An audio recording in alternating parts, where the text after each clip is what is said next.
Hey there, everybody. Thanks for joining me for another one-man review. Today, I'll be looking at Canadian Crime #1, a contraband mystery hit comic. This is put together by Jeff Robertson, who Sean has interviewed. They talked about color restoration in the pre-digital era. That was a really interesting kind of historical slash technical talk that they did that if you haven't watched it, I would highly encourage it. But Jeff is really an expert in that process of thecanization, and as someone like Sean who's really interested in restoration and preservation of old materials. So that's a really fascinating conversation you should go listen to. But Jeff's expertise as a historian extends beyond that, and that's kind of what this magazine is. It's both an anthology and a set of essays by Jeff about kind of the laws in Canada around the same time that Wortham was operating in the United States that was equally damaging in his mind to the Canadian comics industry because of the kind of the laws about the criminal code about what you could show in a comic. And they put that here in the front, basically saying you can't show crime of any kind in a comic book, and it goes through and had some more details to that. This looks like it ran till 2018, so this claim that could this comic be illegal, I don't think that's actually something they're risking anymore. I mean, I don't think anyone's going to persecute on this now. Like, it's just one of those laws that never got revised, but it looked like it did get revised in 2018. I'll admit I didn't read the essays in here. I'm not terribly interested. I'm more of a futurist than a historian. I'm not terribly interested in how we got to where we're at. I'm interested in where to go from here. So I didn't read the essays. I'll admit to that. It's just not my thing. But I think this is something that would be interesting to a lot of people because I know a lot of people are more history minded than I am. But I also like that they're just doing some comics that are like these comics would not have been allowed, and then you can look at them and see, well, that seems kind of silly, like that this would be illegal. Like, this is a story about a body that's found, and the police kind of exploration of who done it. And it's good. It's like the art, the art's okay, but the story's really interesting. Let me see who the artist is on that one. Leah Taylor. So again, I call it functional cartooning. It tells a story. It's well done. It's not the most polished art, but it's a really interesting story. The story or the comic in here that captured me the most. This is also by Jeff, and he did the art and the pictures, or sorry, the art and the words on this. And it's based on 3 interviews conducted between June of 2020 and March of 2022. I'm assuming this is Jeff interviewing somebody. It doesn't say he's getting this from another source. So interviewing a professional lawbreaker. They don't want to say criminal lawbreaker. And they're going into their kind of ideology behind this, that it's like it's a philosophical and political rebellion of sort for this person. They're very anti-corporate. They kill the earth and all this stuff. So it's like your duty to steal from them, which, yeah, like I get the sentiment, but also, like, this person is relying on the fact that we're not all doing it. If we were all behaving like this person, they wouldn't have this opportunity. So I'm sympathetic to, like, screw it, you steal something from Amazon, it's no big deal. But also, like, if everyone starts behaving that way, then none of us have anything. So I'm not particularly sympathetic to this worldview. But, like, I don't know. I'm always in the middle on these things. Like, it's criminal activity, and if you get caught, you should go to jail. Like, those are the rules. But I get this kind of sentiment of, like, you're not stealing from a private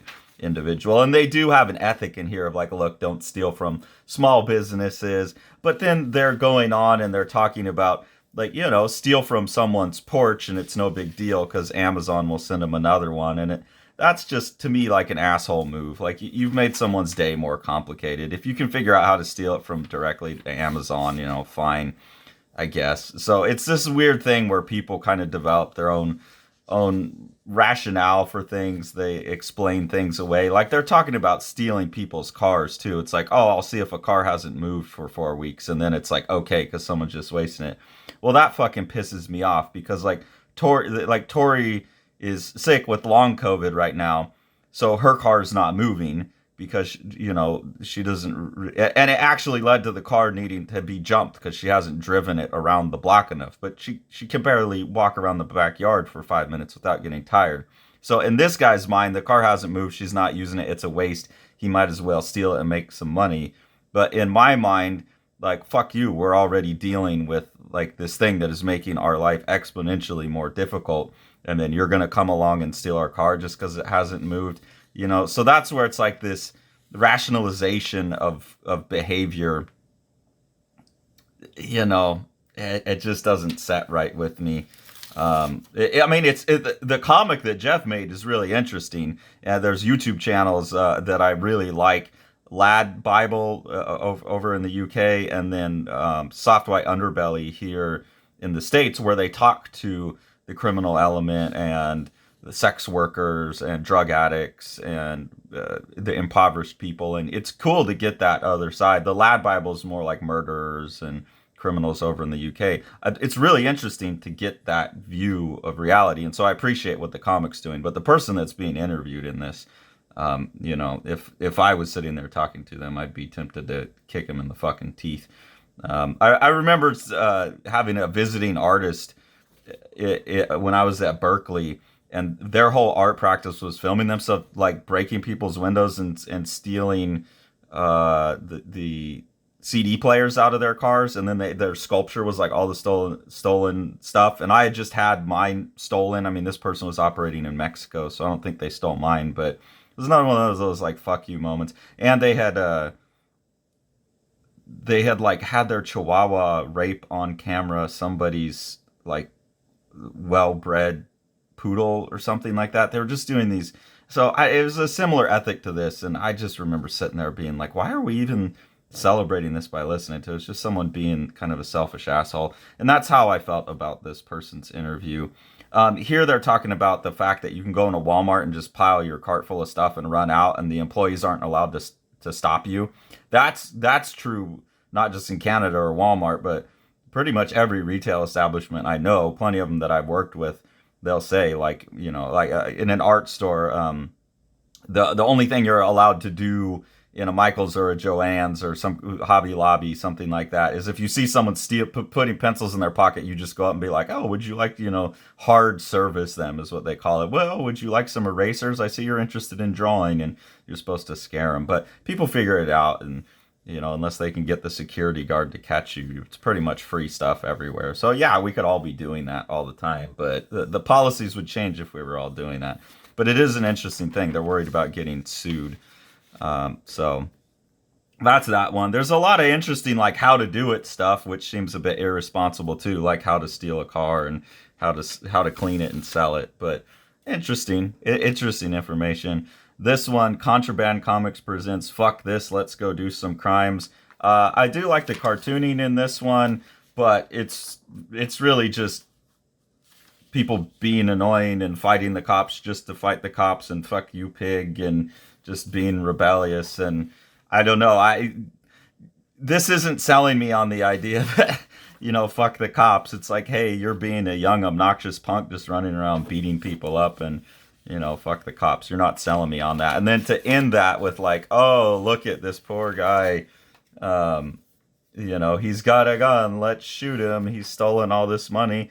Like, yeah, fuck you. You're a danger to the public. You're out there with the gun. Like, I don't be surprised that you get shot. And so to end that story with this whole like defund the police, divesting funds from police departments and reallocating them to non-policing forms of public safety and community support, blah, blah, blah, blah, blah. Like, yeah, we already saw how that went up in Seattle and stuff like that. They just wind up with an anarchistic state where members of the state are having to police because things are getting stolen and women are getting raped, and they have to have guns there to keep people out anyways because they've got to preserve their borders to make sure that our police forces don't come in. So this is just fucking childish stupidity in my mind. I'm sorry, I'm not trying to start a political debate. I like the product here, but these kind of stories, I can't interact with them in any other way other than the ideas that they're presenting. And it's just, this whole thing undermines itself. It's like, look at this awesome world where we could all go get in fights and be scumbag, mullet wearing punkers beating up the police, and like this is what's going to happen, and that's what should happen in my mind. Don't defund the police. Hold them accountable for their actions, most surely. But if you want to live in a world where the police are defunded, we'll build you a wall out in the desert, and we'll throw you all in there, and you're not allowed to come out unless you have changed your mind and you want to re-enter society where we've collectively agreed upon some less than ideal rules, because and we're working on it, and until you get that concept, have fun in your anarchist walled off, we don't want to deal with you punker thing. So I don't know. Anyways, this is where there's the big interesting essay by Jeff. Well, I shouldn't say interesting because I didn't read it because I'm not interested in the history stuff.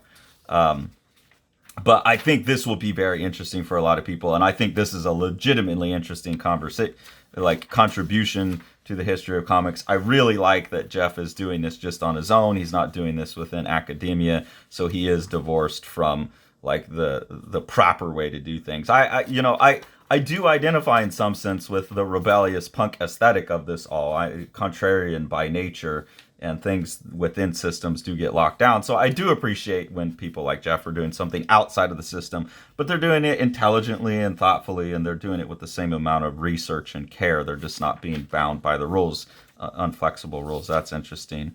And then this is just a reporting piece about famous crime stories, originally printed in Famous Crime Cases, volume number 2, 1942. So this would have been in an early crime comic or crime magazine, and it was just an interesting true crime story about a guy who refused to move off a park bench. Again, I didn't read the whole thing, but glanced through to get an idea.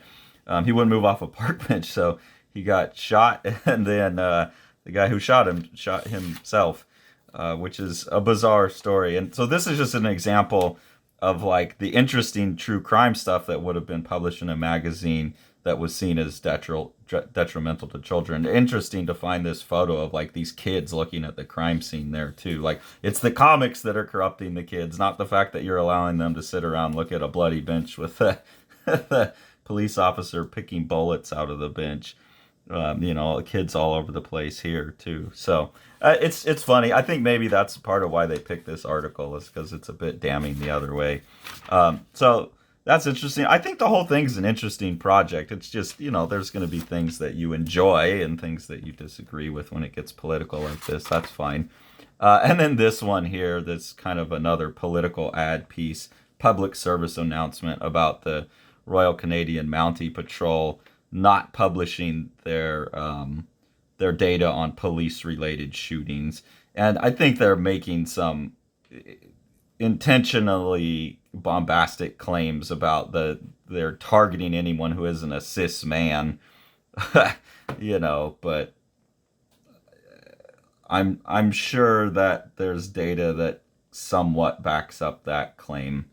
But it's one of these things where I think they're simplifying complex problems as things like this have to do. So fine, not on my political spectrum, but fine. So I think it's a really interesting book. I hope they keep doing it. I think it's an interesting project in general, and I like how they're framing it, and I like that it has comics and the historical stuff, even though the historical stuff, I just don't have the time to read it, and it's not my primary interest. I think this is an interesting project that should be being done and will be interesting to many people, and is contributing to scholarship about the medium that we all love.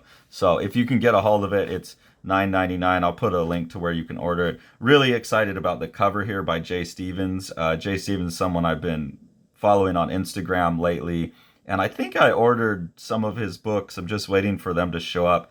But Jay Stevens is killing it with just like nailing this look of the old comics and then updating them and being subversive with them. So I'm really looking forward to getting some of his books. I think I ordered them already. I forget. I'll have to go look at my receipts. And if I haven't, I will be soon.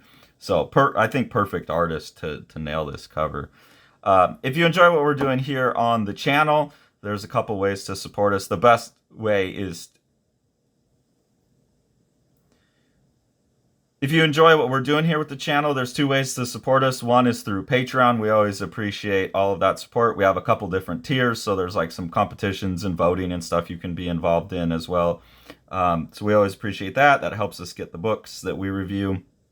And then just the general activity of trying to make better, higher quality, more well reproduced comics. That is kind of the Living the Line mission. The best way to support that is to support the books that Sean has coming out through Living the Line Publishing. So we'll take a look at a couple of those now. The Eisner nominated The Strange Death of Alex Raymond by Dave Sim and myself. This is a gorgeously illustrated and designed book. Dave doing most of the illustration.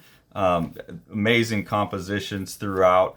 What Dave is doing is he's recording his obsession with the death of master cartoonist Alex Raymond behind the wheel of Stan Drake's car when they got into a car crash. The best description of the book that I've heard is that it's like understanding comics with pages like this mixed with something like From Hell when you get into the theories about, you know, what actually happened with the car crash. And then with Sean on production, it's just one of the most gorgeously printed books you could get a hold of. Sala Niyalo, Path of the Shades by Clarence Doss is a really cool ongoing project that Living the Line will be producing. Clarence is a PhD student from Fiji who's studying the myths of Fiji for his doctoral thesis.